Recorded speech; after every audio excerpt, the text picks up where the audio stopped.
Daniel had never imagined that working as a medical technician on an alien hospital ship would feel so ordinary after a while. The ship itself was enormous, stretching longer than most cities on Earth, but inside the walls were quiet, soft, with a glow that reminded him of calm twilight. He had grown used to the humming sound of the machines, the strange scents of alien herbs, and the tall, graceful beings who worked beside him every day. For him, this was no longer strange. It was simply life. The queen of the alien race had been injured recently in a political incident.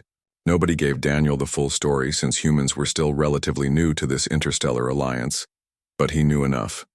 The queen was important, powerful, and fragile after what had happened. She was kept under heavy care with nurses and healers watching over her day and night. Daniel's role was simple. He was not a doctor, but a technician, someone who repaired the machines that monitored her life functions and kept the healing chambers working smoothly. Still, because he worked so close to the Queen's room, he sometimes found himself drawn into tasks beyond just fixing equipment. On one such evening, Daniel was called to adjust a regulator near the Queen's chamber.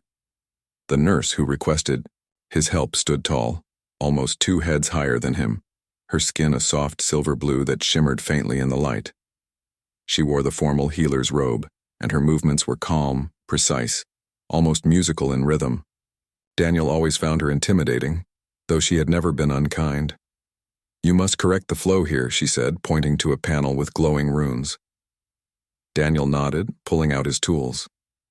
He crouched down, hands working quickly, and the familiar comfort of wires, connections, and calibration surrounded him. Machines made sense.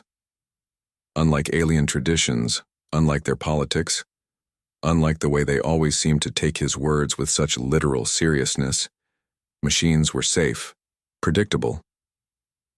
The nurse watched him silently as he worked, her large eyes unblinking. Daniel could feel her gaze, and after a few minutes of silence, he felt the need to break it. Humor was his natural shield. On Earth, when things felt too heavy, he had always joked. Even when his colleagues did not laugh, the jokes helped him breathe easier. "Don't worry, baby," he said lightly, tightening a connector and giving the panel a tap. "I've got this under control." It was meant as nothing, just a phrase. He did not even think about it. On Earth, he often said silly things like that to machines, to coworkers, even to strangers when trying to be funny. But here, his words did not fall into the air and vanish.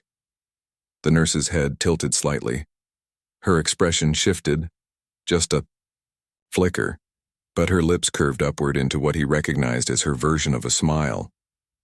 "Yes, husband," she replied gently. Daniel froze. He blinked at her, his wrench slipping slightly in his hand. "Wait. What?" Her eyes gleamed with calm certainty. "It is accepted. You have spoken the binding phrase. The bond is recorded. You are her chosen." He stared at her, completely lost. "Her chosen?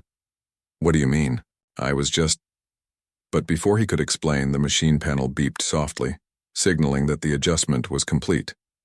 The nurse gave a graceful nod of approval. "You have done well, husband." Daniel opened his mouth, then closed it. He wanted to protest, to laugh, to explain that baby was just a silly word and that yes did not mean a marriage vow. But the nurse had already turned, her long robe flowing behind her as she walked back toward the Queen's chamber. He stood there stunned, tool still in his hand. "What just happened?" he muttered to himself. The rest of the shift felt like a blur. Daniel finished his work, double-checked the readings, and avoided speaking to anyone else for fear of accidentally declaring himself the cousin of a warlord or the father of a starship. When his tasks were finally done, he retreated to his small quarters.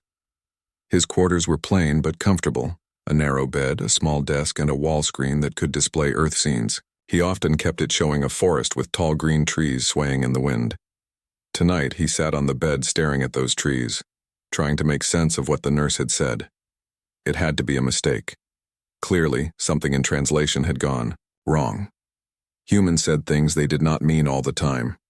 Aliens, maybe not so much. He remembered how, during his first weeks on the ship, His attempts at casual slang had been met with confusion, sometimes even with alarm. These beings did not joke the way humans did. Every word seemed to carry weight, every phrase considered carefully.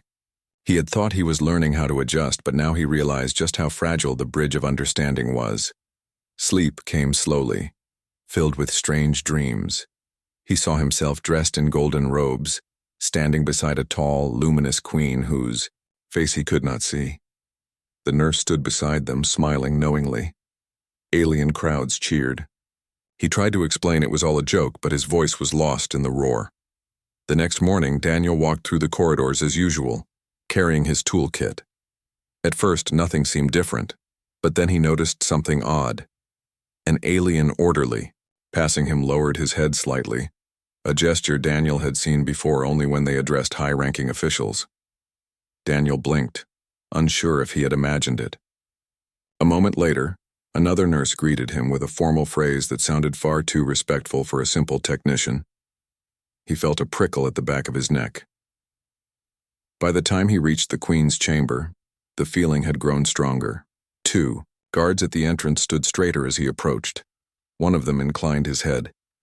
Daniel hesitated, unsure if he should respond, but before he could do anything, the silver-blue nurse appeared. "Husband," she said with serene warmth. "You return." Daniel nearly dropped his toolkit. "Look, about yesterday." She lifted a hand, silencing him with a graceful gesture. "Your presence is requested."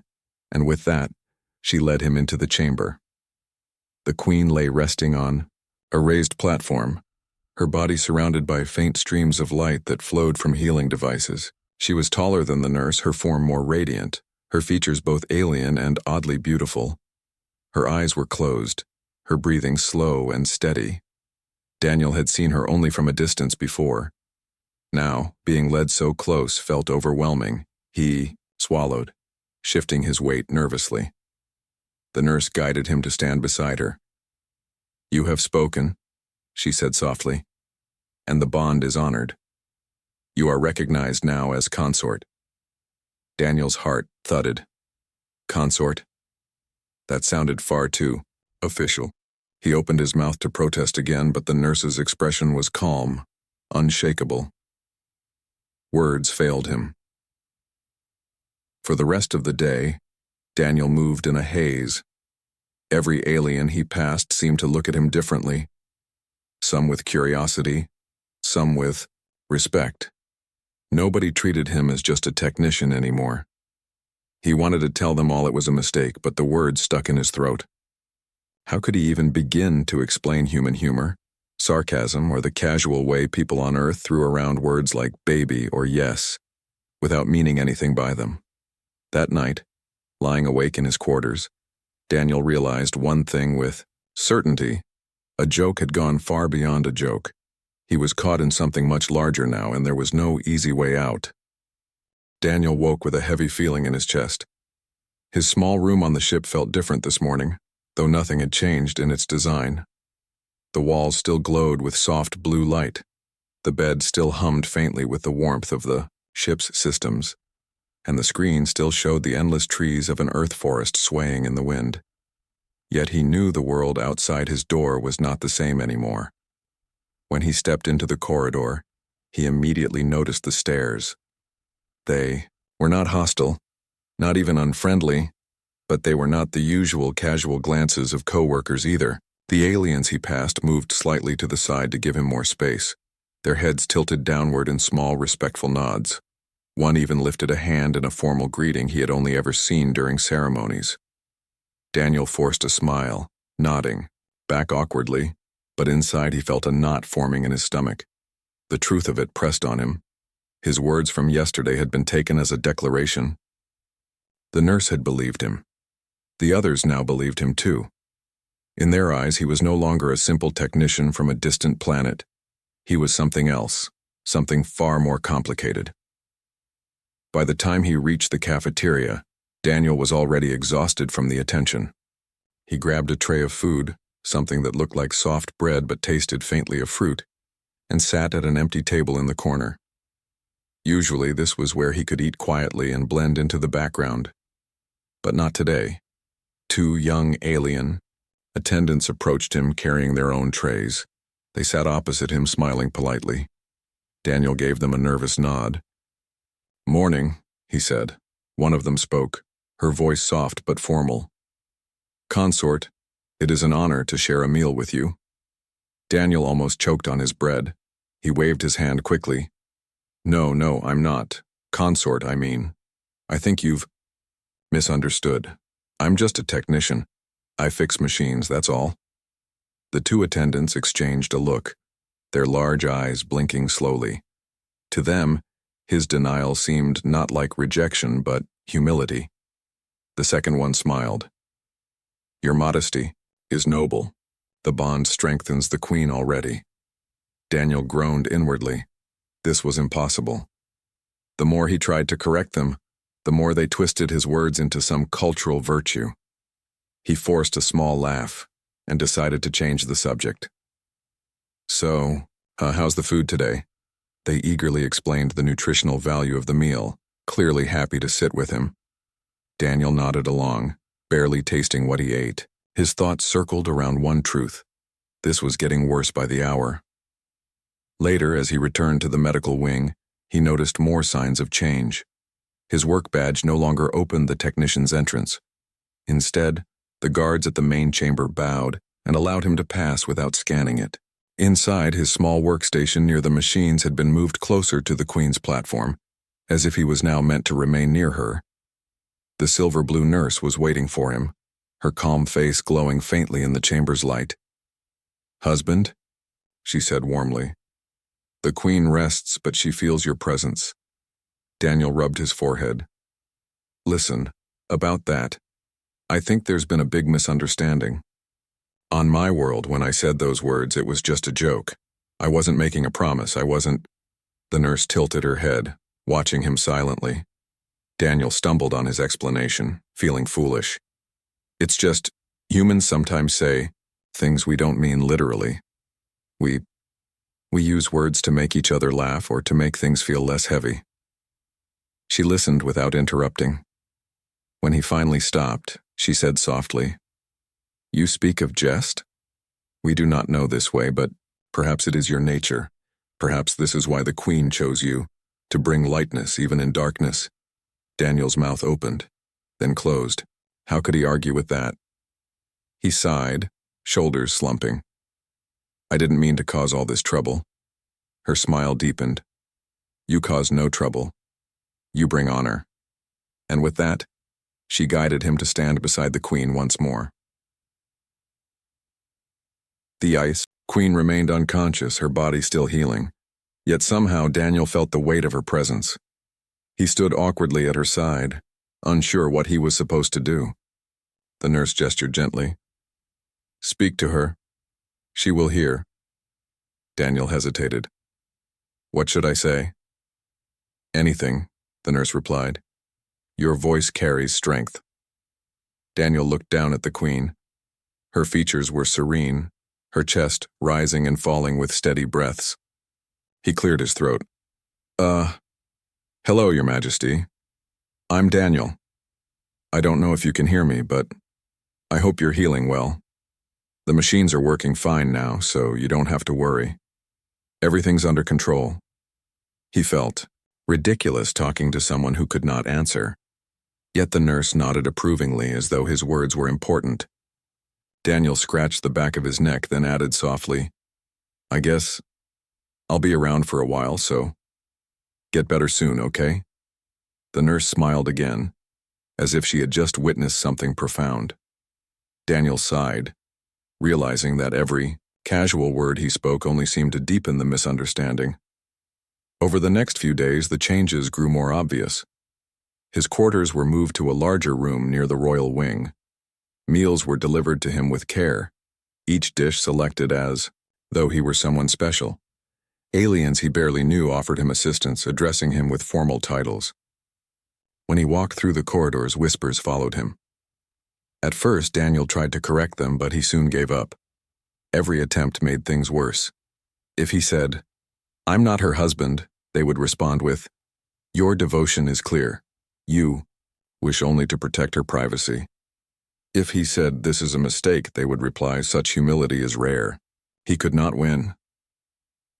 One evening, as he sat in his new quarters, the nurse visited him. She carried a tray of tea-like liquid that steamed gently in the cool air. She set it on the table and sat across from him. "You look troubled," she said calmly. Daniel leaned back, running a hand through his hair. "Troubled? That's one way to put it. Everyone thinks I'm married to your queen because of one stupid joke. Back on Earth, people would laugh it off. Here, it's like I've been given a crown I never asked for." The nurse's gaze was steady. "Perhaps it is not laughter, but destiny." He laughed weakly. "Destiny? I'm just a guy who fixes wires and panels. I don't belong in your ceremonies or your politics. I'm not even sure I belong here on the ship sometimes." She studied him for a moment, then said softly, "You see yourself as small, but the queen chose you.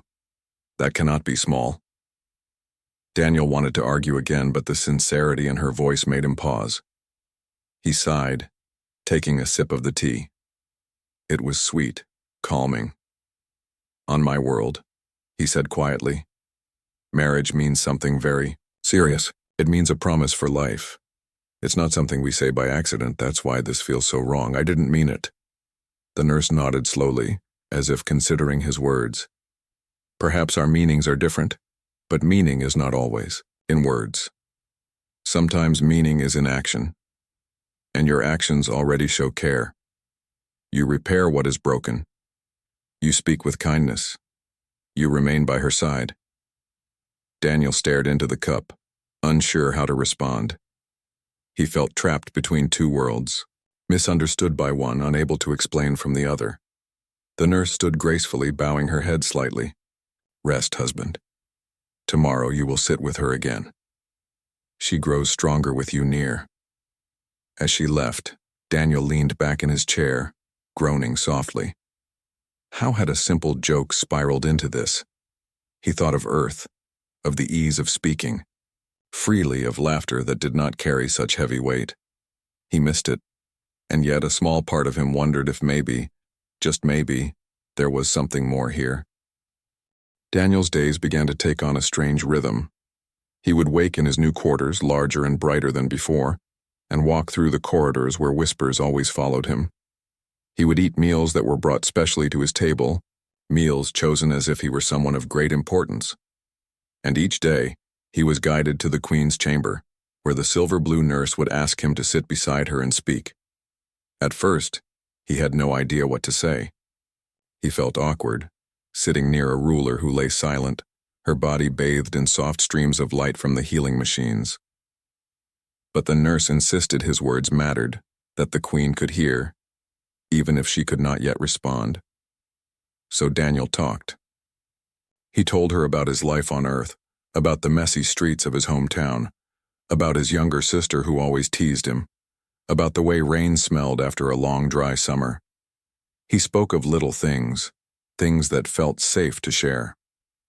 The nurse always listened, nodding with approval as though his stories carried some deep wisdom. Daniel could never understand why, but each day when he left, the alien seemed even more respectful toward him. One morning, when he entered the chamber, he found not just the nurse, but several others waiting. They stood in a half-circle, tall and graceful, their robes shimmering in pale light. Daniel froze in the doorway. The nurse gestured for him to approach. "Husband, the council wished to see you." "The council?" Daniel repeated nervously. Why?" One of the robed figures stepped forward. His voice was deep and formal. "We have heard of your bond. We wish to witness the one chosen by our queen." Daniel swallowed hard. "Listen, about that bond." But before he could finish, the nurse raised her hand and silence fell over the room. She looked at him with calm certainty. "Speak, Daniel. Let them hear you." He felt his palms grow sweaty. What was he supposed to say? He was just a technician, not a leader, not a husband to anyone, let alone an alien queen. But all eyes were on him. He glanced at the unconscious queen, then back at the council members. Hello," He began awkwardly. I'm Daniel. I don't really know what to say, but I guess I can tell you what I've been telling her. On my world, people don't always speak in formal ways. Sometimes we just talk about our lives, about small things. And sometimes the small things are what matter most. The room was utterly silent. He shifted uncomfortably, but continued. I told her about the time I fixed a broken generator in the middle of a storm on Earth. It wasn't heroic or anything. Just me, soaked in rain, tightening bolts while thunder shook the sky. But in that moment, what mattered wasn't being important. It was just keeping the lights on for the people who needed it. He looked around, expecting confusion, or maybe laughter. But the council members remained still, their faces serious, their eyes locked on him. He swallowed again, finishing quietly. That's who I am. I fix things. I'm not a ruler. I'm not special. But if something's broken, I try to make it work again, that's all. The silence stretched until finally one of the council members bowed deeply. Such words, he said, carry weight. To fix what is broken is to honor life itself. Another nodded. The Queen's choice was wise. Daniel's heart sank. Once again, his attempt to downplay himself had only made things worse. They weren't dismissing his words, they were exalting them. When the council left, the nurse approached him. Her smile was serene. You spoke with honesty. They will remember this. Daniel rubbed his face with both hands. That's exactly what I was afraid of. In the days that followed, the attention grew.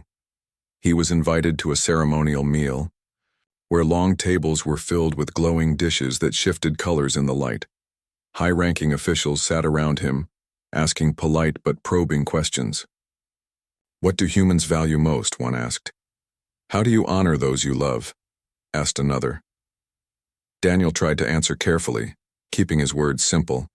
He spoke about Earth traditions, about families gathering for meals, about laughter, shared with friends, about giving small gifts to show care. Each time he finished, the officials would nod thoughtfully, as if recording his words as sacred teachings. He wanted to shout that he was just explaining ordinary human life, not philosophy, but the way they looked at him with reverence and curiosity made it impossible. Later, back in his quarters, he slumped into his chair, exhausted. The nurse entered quietly, carrying another tray of calming tea. She set it down and sat across from him.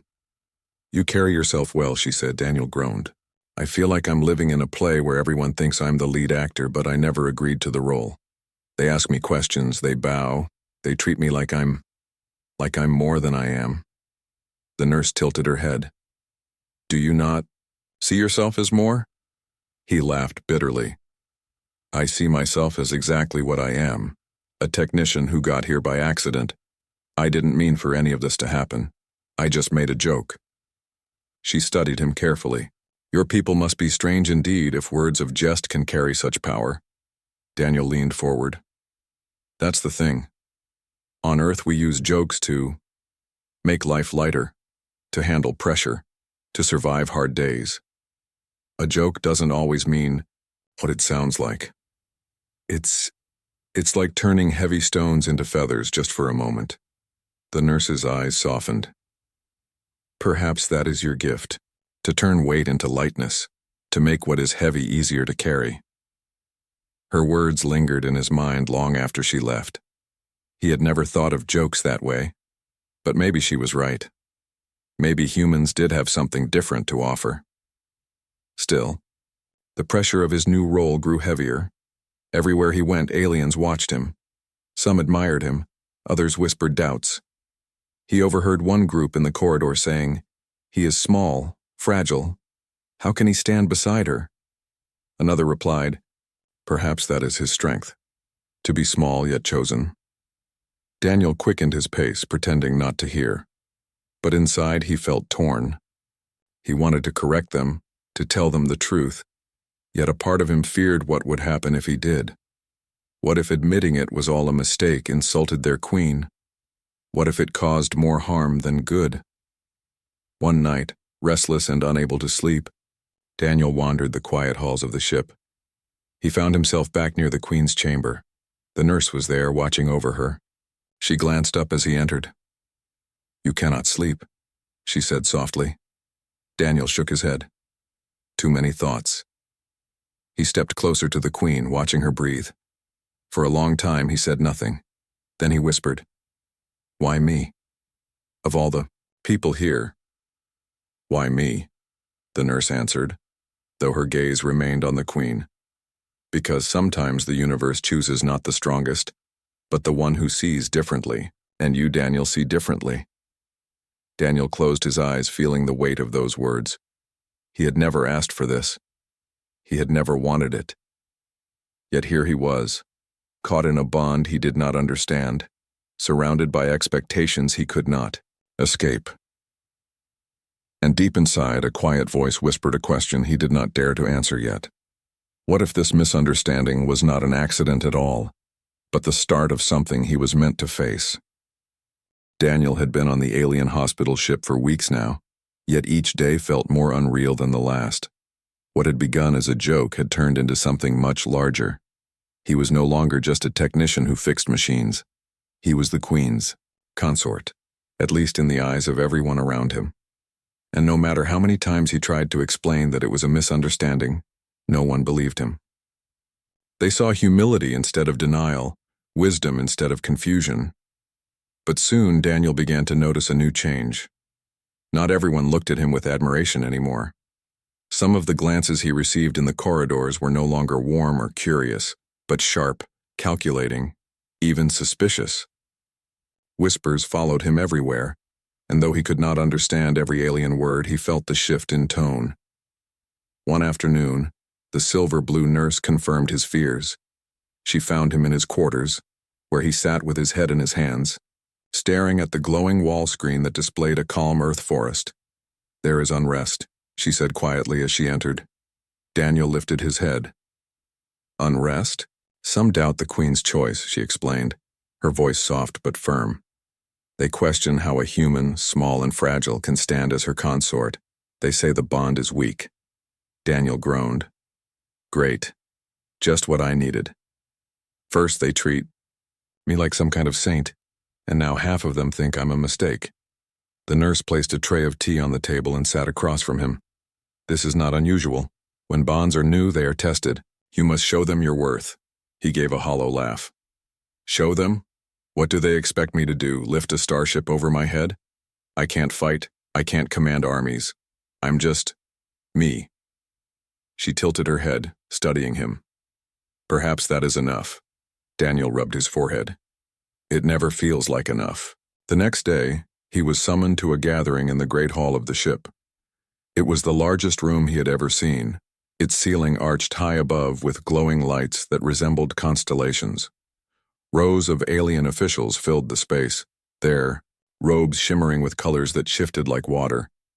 At the center stood a raised platform where the Queen would normally sit, but she remained in recovery. Instead, Daniel was led to the front, his heart pounding in his chest. The murmurs grew louder as he appeared. He could feel the weight of hundreds of eyes on him. Some were filled with respect, others with doubt.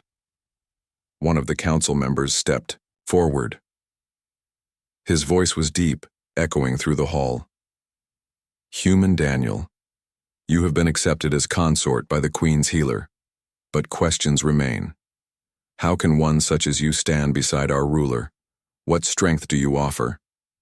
Daniel's throat went dry.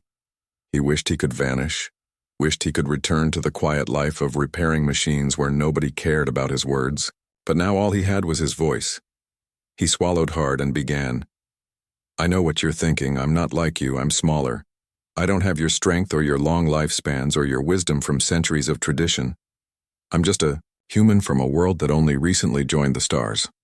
The hall was silent, every ear tuned to him. He forced himself to continue. "But here's the thing. My people have survived not because we are the strongest, but because we adapt. We learn. We find solutions in places others don't look. We make mistakes, yes, but we keep going. We laugh when things are hard. We share what little we have, and we fix what is broken." He took a deep breath, his hands trembling slightly. I can't fight your battles, I can't rule your people. But I can do what I've always done. I can care, I can listen, I can work to make things better, even in small ways.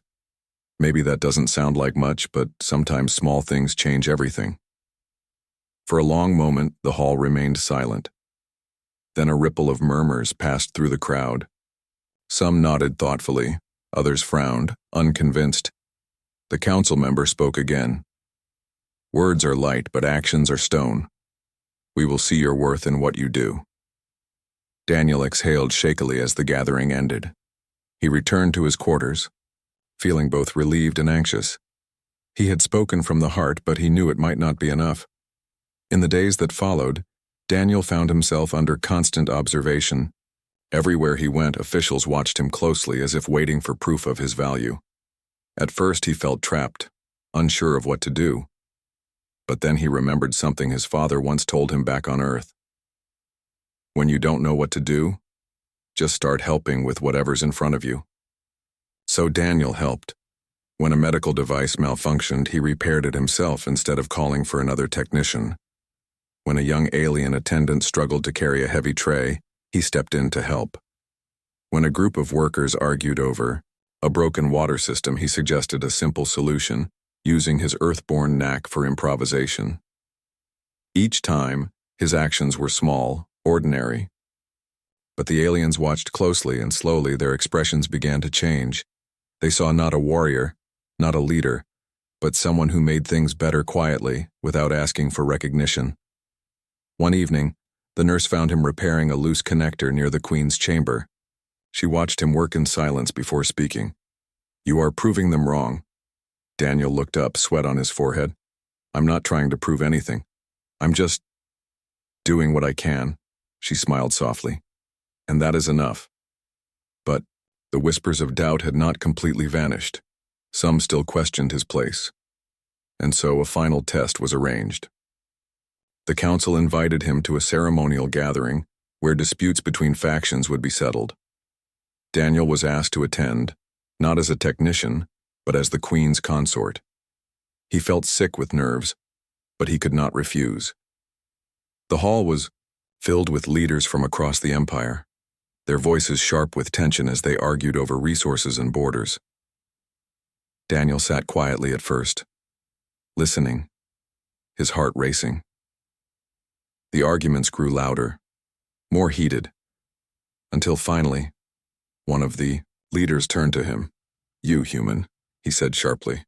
"What say you to this dispute? If you are truly her consort, your voice must guide us." Daniel froze. He had no knowledge of their politics, no authority to decide their fate. But he remembered what the nurse had told him. Sometimes meaning is not in words, but in action. He stood slowly. "I don't know your laws or your history, but I do know this.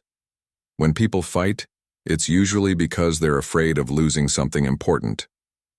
On Earth, when neighbors argued, the only way forward was to stop thinking about winning or losing and start thinking about sharing. Maybe instead of asking, who gets more, the question should be, how can we both have enough?" The hall grew quiet. His words were simple, almost too simple, but they carried a different perspective. After a long pause, one of the leaders spoke. Strange words, yet perhaps true. Another nodded reluctantly. Balance instead of conquest. Perhaps this is wisdom. The tension in the room softened. The arguments eased into calmer discussion, and though Daniel felt like he had only spoken common sense, the aliens treated his words as profound guidance. When the gathering ended, the nurse found him again. "You have done more than you realize," she said. Daniel shook his head, still overwhelmed. "I just said what made sense to me. And that," she replied gently, "is why you matter." That night, alone in his quarters, Daniel stared at the forest screen once more. He thought about how far he had come from the man who once cracked a silly joke to ease tension. Somehow that joke had led him here into a role he never imagined, teaching lessons he didn't even know he had. He still felt uncertain, still felt unworthy. But maybe, just maybe, the misunderstanding had turned. into something real. And perhaps the Queen, even in her silence, had seen something in him that he was only beginning to see in himself. Daniel woke with a start, the soft hum of the alien ship vibrating through the walls around him. For a moment he forgot where he was, expecting the ceiling of his small apartment on Earth. But instead, the ceiling shimmered faintly, a glowing blue pattern that resembled drifting clouds. Reality returned quickly, and with it, the weight of everything he had been carrying. He was not on Earth. He was not living an ordinary life. He was, by a twist of fate and misunderstanding, the consort of an alien queen. The thought still made him shake his head. How had it come this far? He had never planned for greatness, never imagined standing at the center of a royal court. And yet here he was, seen by many as a symbol of unity, and by others as a stranger who did not belong. He rose slowly, splashed water on his face from the glowing basin, and stared at his reflection. He looked tired, his dark hair messy, his eyes lined with uncertainty. "What are you doing here, Daniel?" he whispered to himself. The nurse entered then, as though she had sensed his thoughts. She carried her usual tray of tea and fruit, her movements graceful. She placed it on the table and regarded him with a small smile. "You are restless." "You could say that," Daniel muttered. He sat down heavily. "I keep waiting for someone to figure out that this is all a big mistake, that I don't belong here." She tilted her head, the soft light reflecting off her silver blue skin. "Perhaps you still think belonging means being like us, but it does not. Belonging means being needed, and you are needed." Daniel exhaled. He didn't know how to answer, so he simply sipped the tea. Its taste was strange but comforting, like herbs mixed with honey. Days turned into weeks, and the whispers of doubt among the council began to fade. The small things Daniel did, listening, helping, suggesting ideas, had begun to spread like ripples. Workers smiled at him in the halls, children of attendants waved shyly, and even officials who once looked at him with suspicion now greeted him with nods of respect. But the true test of his place came when the Queen finally awoke. It happened one quiet morning. Daniel was in the garden chamber, tending to a small plant he had been caring for. The aliens had given it to him as a gift, saying humans liked green things. The leaves shimmered faintly under the artificial sun, and Daniel found peace in watering it, trimming it, and watching it grow. The nurse rushed in, her usually calm face lit with urgency. "She has stirred," she said breathlessly. Daniel's heart leapt. He followed her quickly through the winding corridors until they reached the Queen's chamber. The room was filled with soft golden light, the air heavy with a scent like blooming flowers. And there, upon the great bed surrounded by healing instruments, the Queen's eyes were open. She was still weak, her movement slow, but her gaze was clear. When she turned her head and saw Daniel, her lips curved into the faintest smile. "Human," she whispered, her voice soft but steady. Daniel froze, unsure of what to say. Hi," he said awkwardly. The nurse suppressed a laugh. The Queen's attendants bowed deeply, but Daniel only stood there fumbling for words. The Queen's eyes lingered on him. "You stayed." Yeah," Daniel said softly. "I couldn't exactly leave. And besides, someone had to water the plants." The room grew still. Then, to everyone's shock, the Queen let out a quiet laugh, a sound like the gentle chime of glass. Daniel felt his face flush, but he couldn't help smiling back. From that moment on, the Queen began to recover quickly. Each day she grew stronger, her voice firmer, her presence commanding once again. But even as her strength returned, her gaze often lingered on Daniel. She asked him questions about Earth, about its oceans, its skies, its music, and its stories. Daniel told her about campfires, about silly jokes, about the way people gathered together when storms knocked out power. She listened intently as though these small, ordinary tales were treasures. Word spread quickly. The Queen had awakened, and she had accepted the human at her side. The doubts that remained among the council began to fade. If the Queen herself trusted him, who were they to question? Still, Daniel could not shake the unease within him. One evening, after telling the Queen a story about his grandmother's cooking, he found himself pacing the corridor outside her chamber. The nurse found him there, restless as ever. "You are troubled again," she observed. Daniel ran a hand through his hair. What if she realizes it was all a misunderstanding? That I only said yes as a joke? What if she sees me for what I really am? Just some guy who stumbled into all this. The nurse looked at him carefully. "Do you think she does not already know?" Daniel blinked. "What?" "She is Queen," the nurse said softly. "She sees truth where others see only surface. She has always known what you are, yet she chooses you still." The words struck him deeply. Could it really be that simple? That she knew and still wanted him there? The final confirmation came during the grand ceremony weeks later. The Queen, now fully recovered, called for a gathering of the entire court. The great hall was decorated in glowing banners of silver and gold, and beings from across the empire attended. It was a day to show unity, strength, and renewal. Daniel stood nervously beside the Queen as she addressed her people. Her voice rang clear, echoing through the hall. She spoke of healing, of growth, of the importance of bonds not built on power, alone but on trust, kindness, and resilience. And then, to Daniel's shock, she turned to him.